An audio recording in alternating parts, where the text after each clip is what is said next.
a hablar de China hoy. Sí, algo. Señoras y señores, tengan ustedes muy buenos días. La Asociación Nacional de Comercio Exterior, ANALDEX, les da la bienvenida a la 14ª versión del Congreso Internacional de Supply Chain y Logística, Supply Chain, Digitalización y Geopolítica, Oportunidades y Desafíos. Hoy nos acoge la hermosa ciudad de Cartagena de Indias, aquí, en el Hotel Estelar. Durante la jornada tendremos una agenda académica especialmente preparada para todos ustedes, con las últimas tendencias, novedades, retos y desafíos para el supply chain y la logística del país.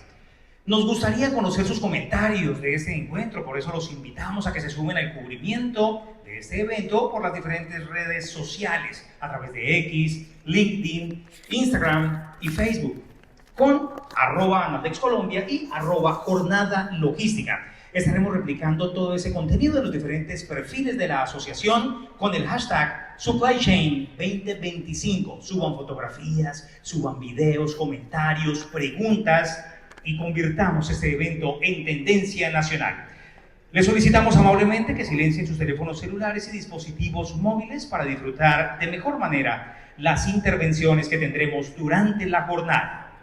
Extendemos un especial agradecimiento a los miembros de Junta Directiva de ANALDEX que nos acompañan el día de hoy y, por supuesto, a los más de 450 empresarios nacionales e internacionales que aceptaron la invitación de la Asociación Nacional de Comercio Exterior, ANALDEX, donde se dan cita los líderes del sector para hablar sobre el comercio exterior y la logística en Colombia. Un agradecimiento especial a nuestro partner académico, la Universidad de los Andes, Facultad de Administración, y a nuestro aliado estratégico, Grupo Puerto de Cartagena, así como a nuestros aliados de negocio, quienes hicieron posible la realización de este importante encuentro empresarial. Gracias a Dogfen Magma Automotive, Envía, Driven, Slim Stock, SAP, My Supply Chain Group, Data and Service, Instituto de Financiamiento, Promoción y Desarrollo de Caldas, Inficaldas, Mievac, Afiancol, Univan, Sunrise Cargo, SmartLog, Aere Racking, Visum Capital Sebre, Intertransport Solutions, Tronex, Alma Café, Solística, Modula, Cando Global, Noatum, Farex, World Courier, Sencora, Alcomex, LBH, WA Solutions, Wisense Technologies, Sabino del Bene, Ultrasem, Almaceno, Gombarry, Dimpro, Cab Robotics y Dimetal. Gracias a ellos es posible realizar este evento, repito, aquí en la ciudad de Cartagena. Comenzamos. En un entorno global marcado por la incertidumbre geopolítica, la transformación tecnológica, cambios regulatorios, arancelarios y las crecientes demandas en sostenibilidad, la logística en América Latina enfrenta desafíos sin precedentes, pero también oportunidades únicas. Iniciamos la jornada académica con la instalación oficial del evento con la conferencia Analizando el futuro de la logística en Latinoamérica, a cargo del doctor Javier Díaz Molina, presidente ejecutivo de ANALDEX, a quien recibimos con un fuerte aplauso del público. Bienvenido, doctor Javier.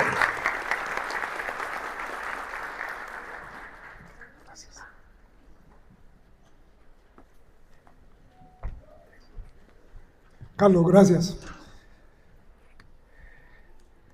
Muy buenos días para todos. Yo quiero, en primer lugar, agradecerles el que hayan aceptado la invitación para estar en estos 2 días aquí en Cartagena mirando este tema de la logística, su impacto en nuestras empresas, en la economía nacional, regional.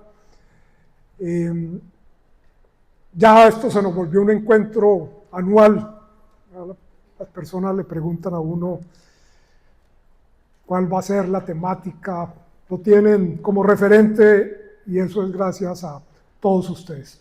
Un saludo muy especial a Ronald Bacalars, presidente de la Junta Directiva de ANALDEX, a los miembros de la Junta, a todos nuestros conferencistas, expositores, panelistas, Un saludo especial a Liliana Rivera de la Universidad de los Andes, aliados y aliada Liliana en esta tarea de definir una agenda académica para este encuentro. Yo voy a pasar revista a algunos temas de la logística internacional para después caer un poco en Colombia y cuáles son los retos que tenemos en esta materia. Cuando uno mira el contexto geopolítico internacional, pues tiene que empezar por señalar que diversos conflictos y fenómenos han afectado o están afectando nuestras cadenas de suministro, la logística en general, el conflicto en Oriente, la guerra entre Israel y Hamás, la invasión rusa a Ucrania, que se consideraba iba a ser muy rápida, pues ya llevamos varios meses y no hay todavía solución a pesar de los esfuerzos por lograr unas condiciones de paz. Todo lo que estaba ocurriendo en el canal de Suez, los hutíes atacando a los mercantes, las noticias de que se va a llegar a un arreglo, que Estados Unidos suspende los bombardeos a los hutíes en Yemen. Yo le decía, pero ya le preguntaron a los hutíes, porque eso se va a normalizar, ¿no? Estados Unidos no va a bombardear, pero ¿qué va a pasar detrás de esto? El tema de Panamá, que en su momento nos afectó por cuestiones climáticas, y ahora el tema de la guerra comercial entre Estados Unidos y China. Creo que alrededor de esos hitos hemos estado enfrentando muchos retos en nuestras cadenas de suministro y en la logística en general. Y la coyuntura lo que nos muestra es que los analistas y las diversas entidades que le toman el pulso al crecimiento de la economía internacional están revisando sus previsiones y la están revisando a la baja. Es decir, todos estos conflictos, lo que estaba ocurriendo en la guerra comercial, va a tener un impacto en el crecimiento del comercio mundial y por tanto en el crecimiento de la economía como un todo. Indudable que estos dos monstruos, China, Estados Unidos, grandes jalonadores de la economía y del comercio mundial, pues van a impactar con sus decisiones el crecimiento de la economía en general. Y lo vemos como un crecimiento de 3.3, que fue lo que alcanzamos el año pasado, que se preveía pudiera repetirse este año, pues los analistas lo están castigando con una caída de 0.5%. El crecimiento va a ser menor en el mundo y lo vemos como en Estados Unidos, en América Latina y el Caribe, en Europa, en China, el crecimiento va a ser menor. Es decir, esto no es gratis, alguien tiene que pagar la factura y lo que uno ve es que la factura la vamos a pagar todos. Todos vamos a tener un efecto sobre nuestra economía. La otra característica que uno ve es cómo han evolucionado estos temas de comercio. Uno ve en año 2021 cómo Estados Unidos era el principal exportador en el mundo, después Alemania, Japón, Francia, Reino Unido y después venía China. Y China, en su estrategia de crecimiento, que estaba muy basado en la economía interna, en la construcción, en la urbanización de mucha gente que estaba en el campo y ahora iba a las ciudades a producir manufacturas.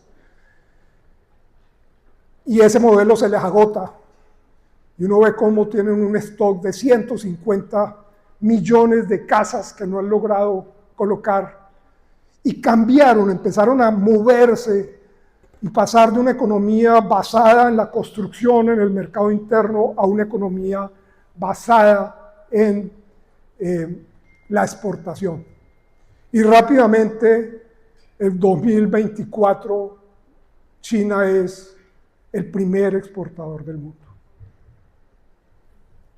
Unos cambios, y lo hemos visto en la economía colombiana.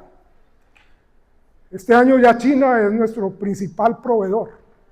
Tradicionalmente habían sido los Estados Unidos, y es China. Y estamos ante un escenario totalmente desconocido. Esto no lo habíamos vivido, igual que nos pasó con la pandemia, también ustedes recuerdan, nos enfrentábamos a algo desconocido, eso cómo se contagia, cómo lo lavan a uno de pies a cabeza, y cómo lavábamos todo pensando que esa era la forma en que se transmitía. Y estamos ahora en un fenómeno económico que tampoco sabemos cómo manejar. Presidente Trump empezó muy rápidamente con su estrategia comercial. Recuerden que en la primera administración se demoró 2 años para implementar los aranceles al acero y al aluminio. Desde el primer día arrancó con su estrategia arancelaria. Menos procesos para su implementación, con base en la IEPA, una ley de emergencia nacional que le permite al presidente de los Estados Unidos tomar medidas a través de órdenes ejecutivas y no tener que ir al Congreso. Ha logrado poner en marcha su estrategia. Lo que decimos es, las empresas deben estar ahora mucho más preparadas para moverse en una coyuntura, en un escenario totalmente dinámico. Tiene uno que ser muy flexible. El otro elemento es que esto es más filosófico que táctico. Allí hay toda una estrategia para tratar de recuperar Estados Unidos parte del terreno que ha perdido frente a China. Y no se trata solamente de aranceles. Ya lo vimos en nuestra experiencia el 26 de enero, cuando el presidente Petro tomó la decisión de echar para atrás las autorizaciones que había concedido su gobierno a los aviones que traían deportados de los Estados Unidos, como lo que nos dijeron es, usted no deja aterrizar estos aviones, aranceles del 25 y en una semana del 50, chao visas para todos los funcionarios del gobierno, para todos los que están solicitando, sus familias, etcétera, etcétera. Pero un elemento adicional que de pronto no lo hemos tenido muy en cuenta, desconectados del sistema financiero internacional. Nos desconectan el SWIFT y nuestro sistema bancario queda totalmente aislado, sin la posibilidad de realizar transacciones internacionales, transferencias, remesas, giros.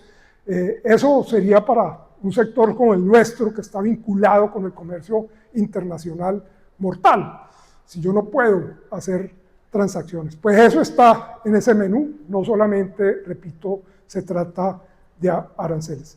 Y China ahora está mucho mejor preparada que hace unos años, cuando se impusieron los aranceles y se inició esta guerra arancelaria en la primera administración Trump. Tiene una mayor diversificación, vemos cómo, lo veíamos ahora, cómo pasa al primer lugar en materia de exportaciones y cómo ha planteado su negociación frente a Estados Unidos. Y bueno, finalmente el mercado también está reaccionando. Ustedes ven las bolsas, los activos, cómo han caído, cómo se han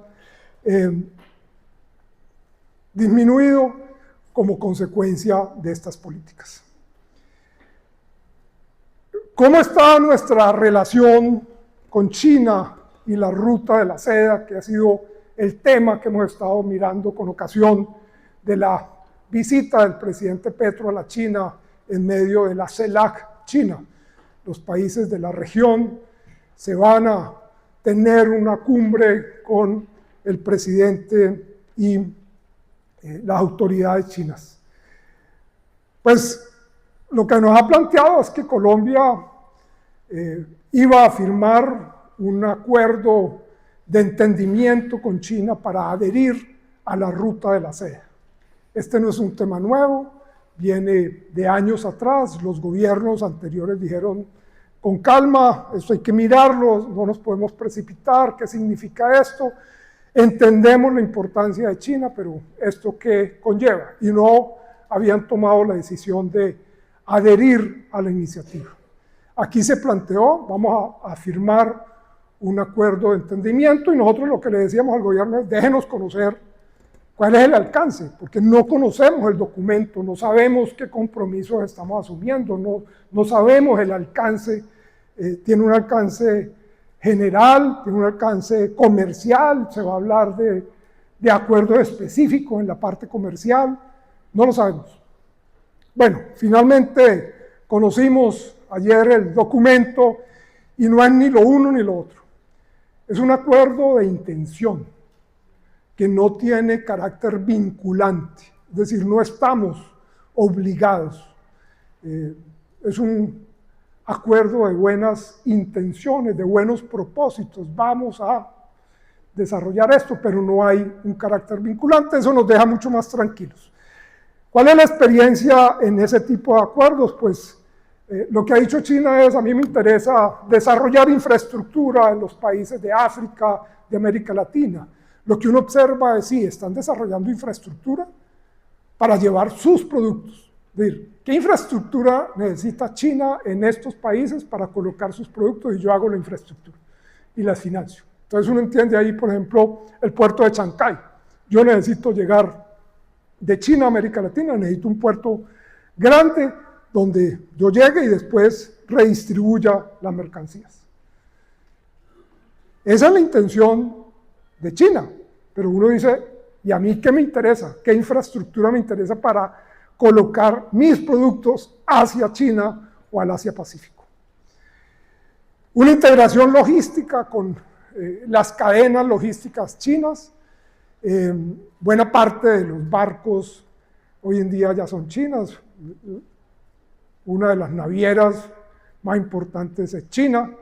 Entonces, esa integración, ¿cómo se va a dar? Y eso, ¿qué implica? Porque uno lo que ve es que sigue esa tendencia de integrar verticalmente la cadena logística. Yo tengo la naviera, usted viaja en mis barcos, llega a mi puerto y yo le desarrollo la logística interna. Y ahí uno dice, ¿y yo y mis empresas nacionales de logística, cómo juegan en eso?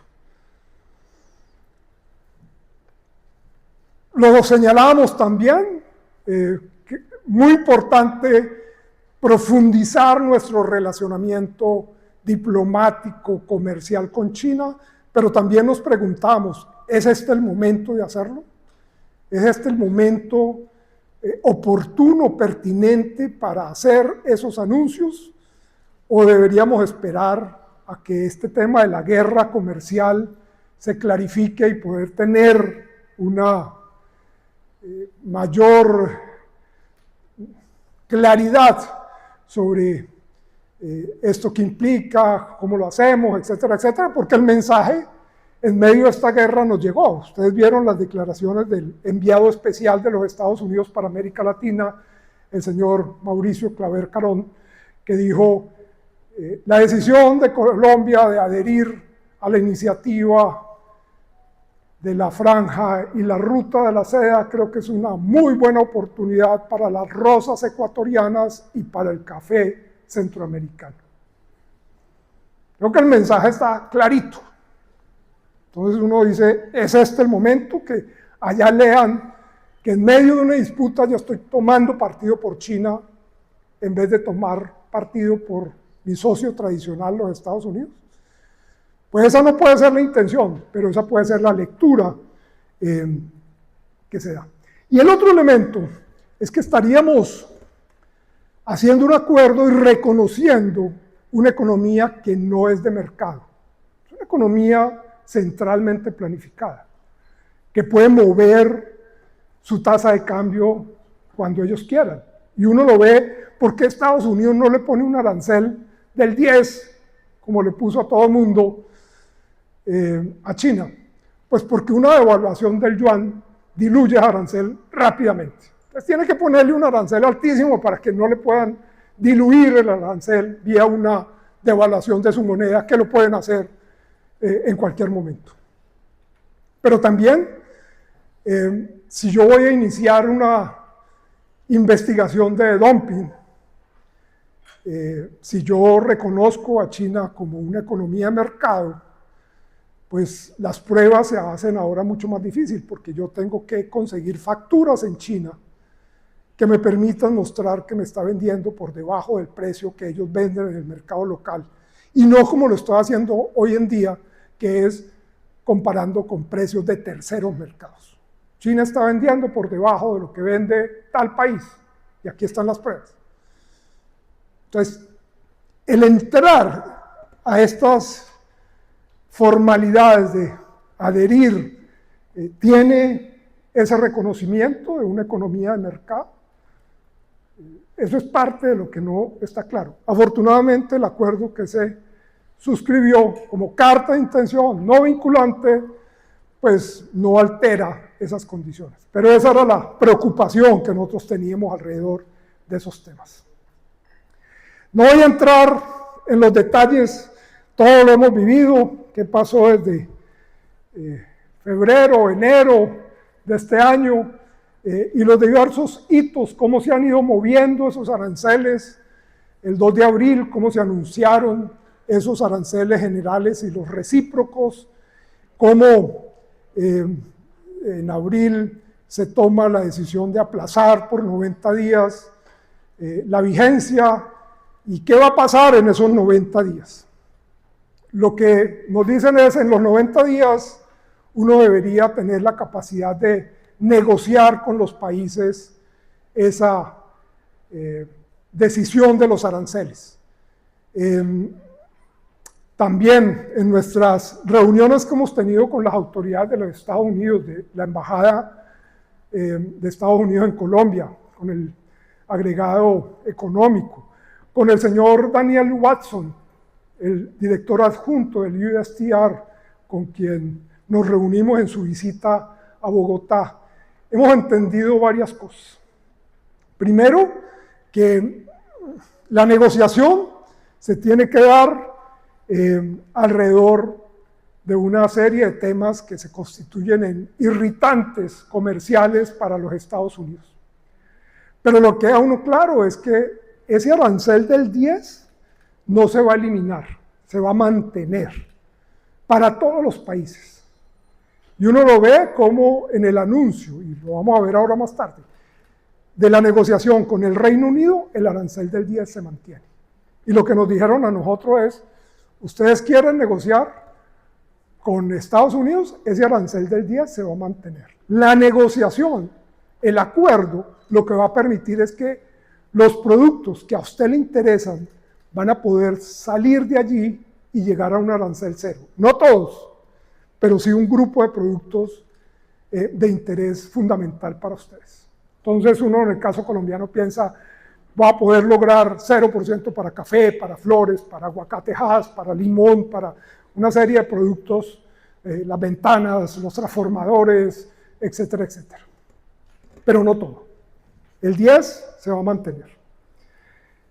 Lo otro que le dicen a uno es, Colombia ha estado en conversaciones. Colombia radicó la carta donde dice, me interesa negociar. Y entonces le dicen a uno, entra a la fila. Pero lo que nos decía este señor es, Colombia ha estado conversando, pero no ha iniciado la negociación. Y no ha iniciado la negociación porque no ha puesto su oferta sobre la mesa. Ya lo hizo Ecuador, ya lo hizo Chile. Ya están diciendo, mire, yo quiero tener arancel cero y aquí estoy dispuesto a pagar con esto. En la reunión que tuvimos con la ministra de Comercio encargada, para que nos contara cómo le había ido con el director del USTR, el representante comercial del presidente de los Estados Unidos, nos dijo, no fue muy bien. Y no fue muy bien porque no cedí nada, no entregué nada. Pues claro, pero eso no es una negociación. Usted cuando negocia tiene que dar, ceder, transar. uno lo que debe definir es las líneas rojas. Yo hasta dónde estoy dispuesto a ir y no puedo traspasar esa línea.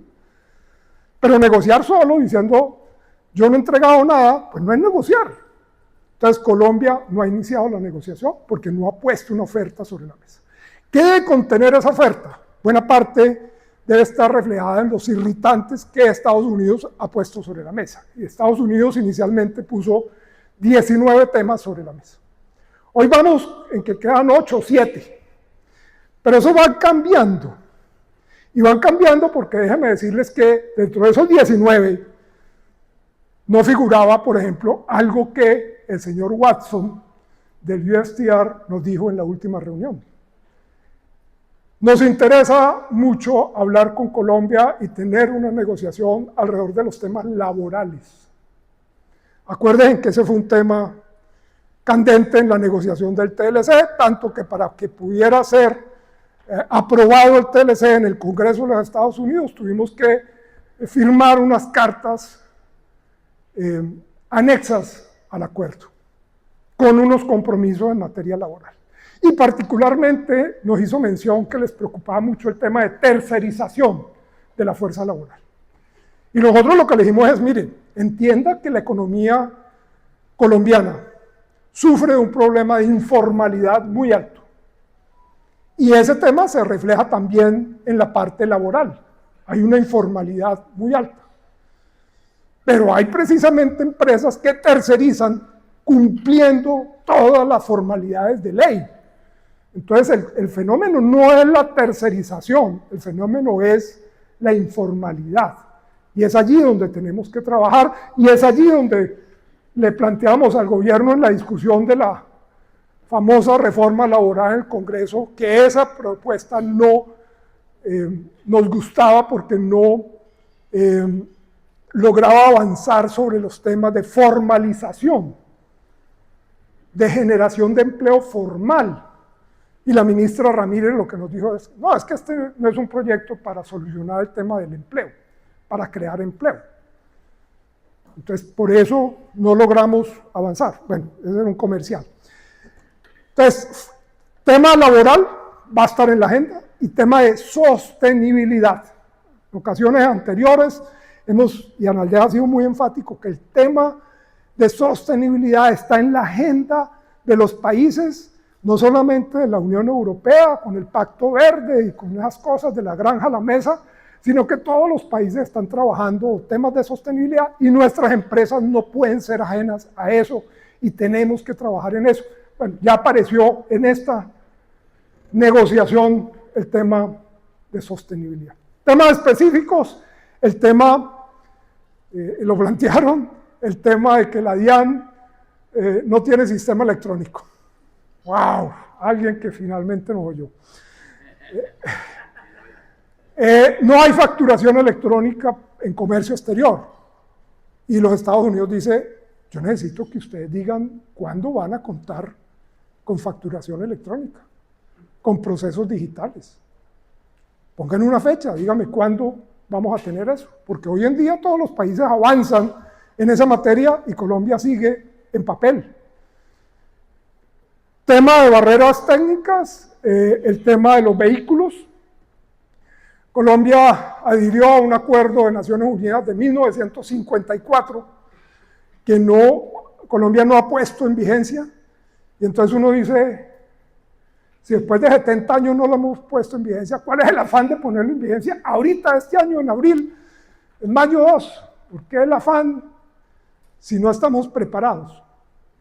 La decisión, finalmente, del Ministerio de Transporte fue aplazar la entrada en vigencia de ese decreto que ponen en vigencia la ley, que lo que decía es los vehículos se tienen que certificar con la norma europea.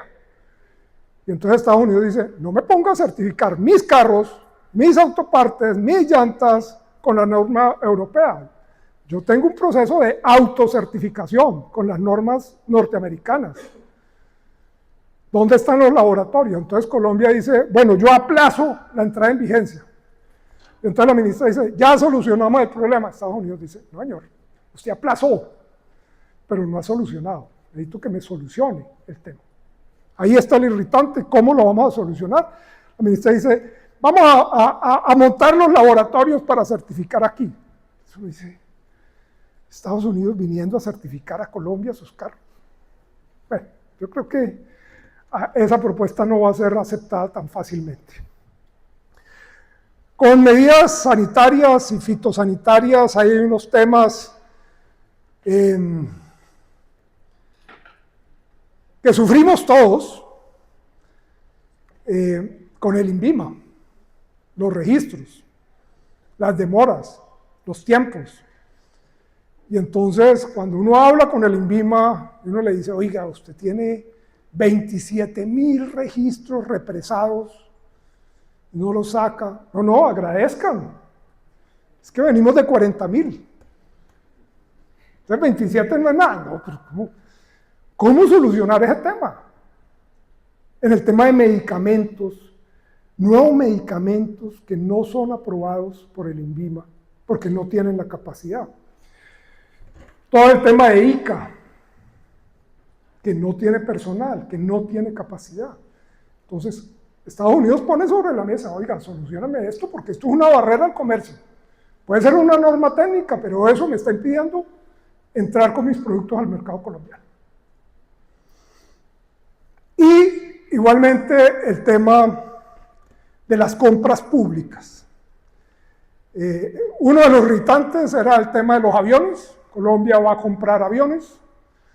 Y después desapareció el tema de los aviones y nosotros dijimos, oiga, ¿y por qué quitaron el tema de los aviones? ¿Será porque ya decidimos que lo van a comprar los suecos? Estados Unidos finalmente aceptó, se dio al dolor de que no le compremos a los americanos sino a los suecos y me dicen, no, es que nosotros no vemos que Colombia realmente pueda comprar los aviones porque no tiene los recursos, no tiene la plata. Entonces, yo salgo a comprar con la cédula, pero sí tienen preocupación por una definición que está tomando el gobierno, que es el tema de la nube. Y Estados Unidos dice, yo quiero entrar a participar con mis empresas tecnológicas, a ofrecer la nube para Colombia. El gobierno colombiano quiere darle ese negocio a los chinos. Y entonces Estados Unidos dice, no, yo ahí sí voy a dar la pelea. Condiciones de competencia en igualdad, yo quiero participar de eso. ¿Por qué van a sesgar el tema hacia los chinos? Dejando por temas de seguridad nacional. Yo voy a compartir información de seguridad con Colombia cuando ellos están trabajando con los chinos. En fin, alrededor de eso debería darse la negociación. ¿Cuál va a ser la propuesta? Lo que nosotros no podemos aceptar es lo que dijo la ministra de Comercio encargada. ¿De cuándo acá nosotros tenemos que consultar al sector privado? Nosotros somos gobierno y decidimos. No, señora, es que usted es una funcionaria que se debe a la ciudadanía. Y estas medidas van a afectar a las empresas. Y las empresas tienen derecho a dar su opinión y a señalar lo que piensan. ¿Cómo así que esto lo decide un burócrata y nosotros no tenemos derecho a decir nada? A eso nos resistimos.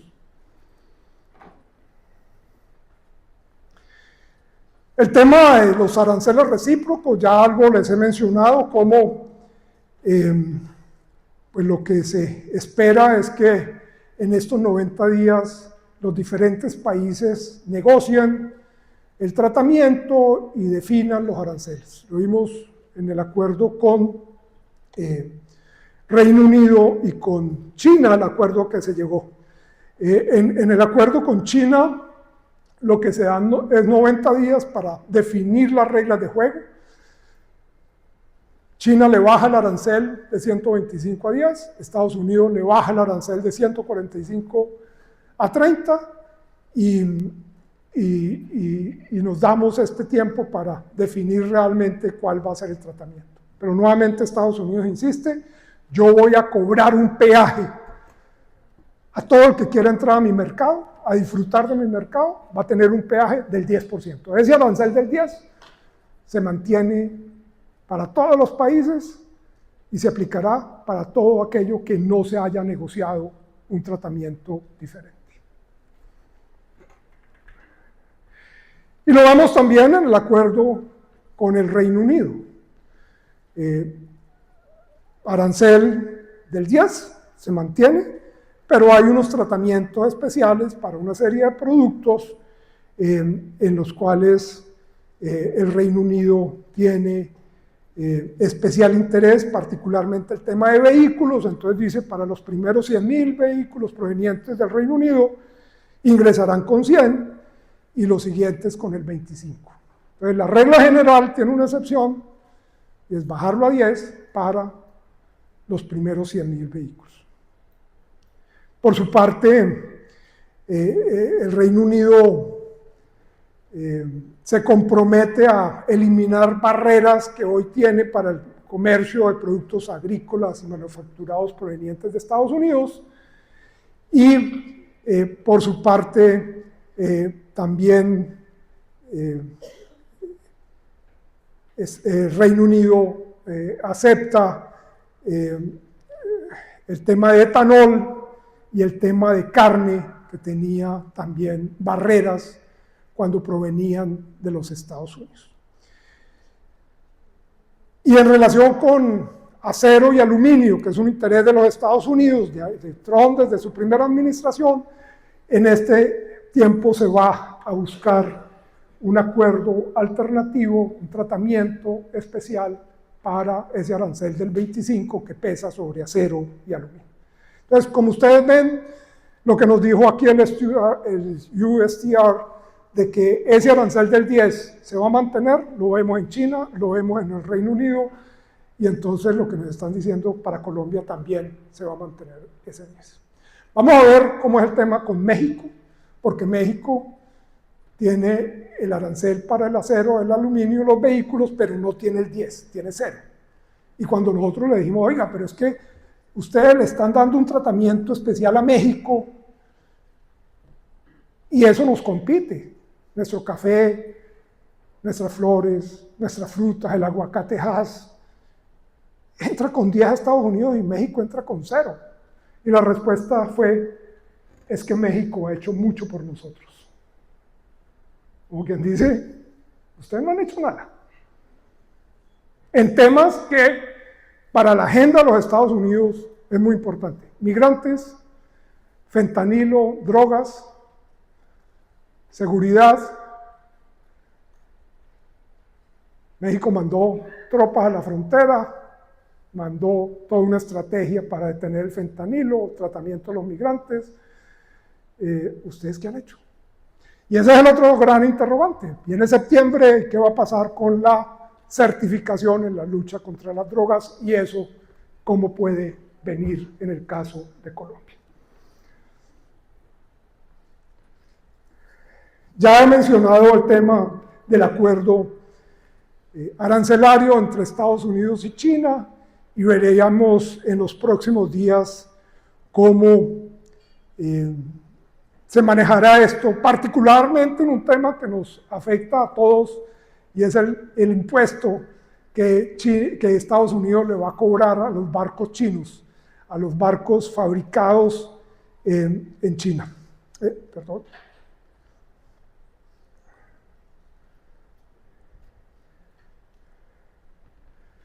Entonces, pues todo esto lo que ha llevado es a una alta incertidumbre en el comercio internacional. Es imposible planear al mediano plazo porque uno ve que esto cambia todos los días. Hoy hay aranceles del 30, mañana del 10, se devuelven 25, plazos de 90 días. ¿Cómo planeo esto? ¿Y cuáles son nuestros efectos en congestión portuaria global? Lo que uno vio anteriormente, cuando se anunciaron los aranceles, es que las importaciones en Estados Unidos se dispararon.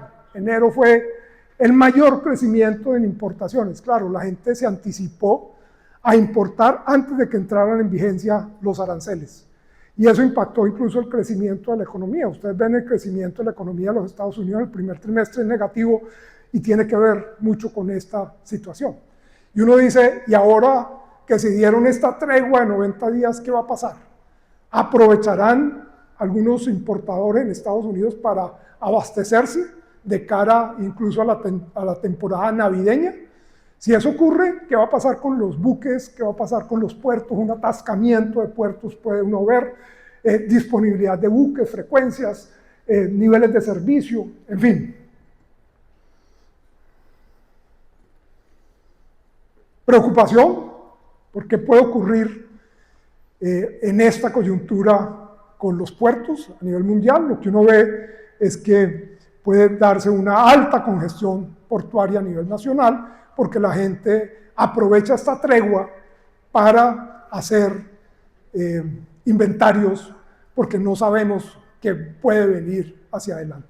Entonces, temporada de aranceles bajos, de sales, compremos, porque no sé qué puede venir al futuro.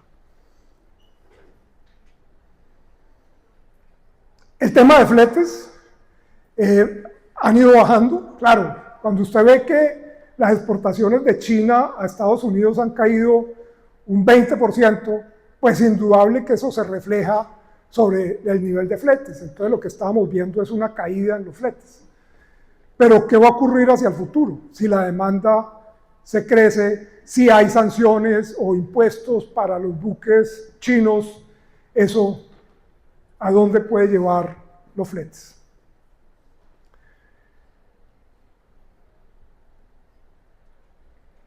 Aquí está el tema de las tarifas a operadores o propietarios chinos, las tarifas a los buques construidos en China, a los buques ro-ro extranjeros.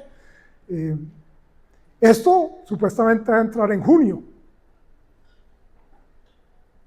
¿Qué va a pasar con eso? Cuando China tiene casi el 70% de esa logística de los buques. Todas las navieras tienen buques fabricados en China. Si los tienen que sacar para no impactarlos con eso, pues la flota se reduce de manera extraordinaria. ¿Qué pasa con los fletes? Es como lo que estamos a la espera de poder definir antes de junio. Y el otro elemento que ha sido objeto de órdenes ejecutivas tiene que ver con el comercio electrónico. El umbral de los $800, ustedes han visto que han intentado suspender eso y la aduana se enfrentó a un terrible problema que tuvo que levantarlo a los pocos días porque se le congestionaron sus instalaciones, no pudieron manejar eso por la cantidad de paquetes. Y si eso es allá, ¿qué va a pasar en los otros países? Nosotros estuvimos en días pasados visitando el aeropuerto El Dorado. Un operador de estos le llega a 150 toneladas diarias de paquetes y es el 30% del mercado. Es decir, 500 toneladas diarias están llegando al aeropuerto El Dorado de paquetes de e-commerce. ¿Eso cómo se va a manejar? Lo que está planteando los Estados Unidos es: yo le voy a poner un arancel al valor del 120% de los paquetes. Le voy a cobrar un arancel del 120% de lo que vale el paquete, pero adicionalmente un arancel específico, $100 por paquete. Entonces, todas las cosas que se compran por Temu, $5, ahora vale 105, más el arancel del 120.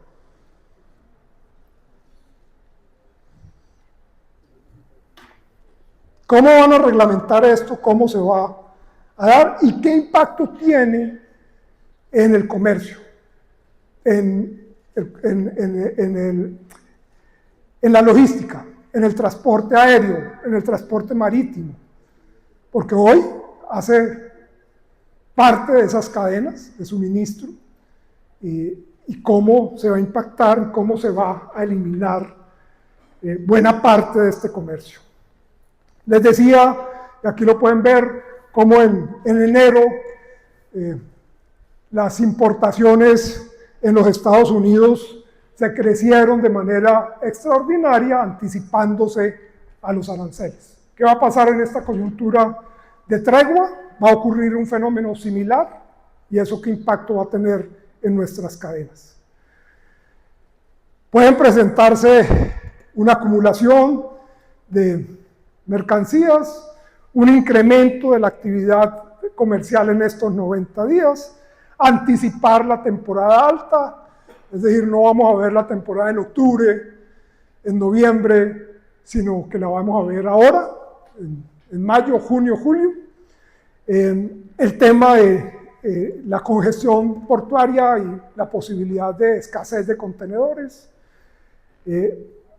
presión al alza de los fletes y todo lo que implica el tema sobre comercio electrónico. Eso es como los retos y el tema. Desafíos para Colombia y desafíos a nivel mundial, todo el tema de digitalización, inteligencia artificial, sostenibilidad, y para nosotros, además de esos, porque todos están presentes como retos en nuestra economía, el tema de los costos logísticos excesivamente altos, 17.9 y subiendo, cuando deberíamos estar en 9.5 de costo logístico en nuestro país. El tema de seguridad, que se ha deteriorado tremendamente por los bloqueos, por los robos a los vehículos, etcétera, etcétera. Y el tema aduanero. No tenemos normativa aduanera, no tenemos sistema. La DIAN dice, estoy trabajando y ya cuento con un sistema. Mire que ya en impuestos logré un sistema y apenas vienen las declaraciones de renta, eso explota y hoy estamos en contingencia. No hay una solución. Ya vamos hablando del 2028 para tener sistema, cuando deberíamos haberlo adoptado en el 2016. Y ese es un poco el panorama, y alrededor de este panorama, tanto internacional como nacional, tendremos el desarrollo de este evento, y cada uno de los expositores muy seguramente nos va a dar mayor claridad sobre cada uno de estos aspectos para salir el día de mañana, ojalá, con una visión un poco menos impregnada de incertidumbre y un poco más de certeza. Muchas gracias.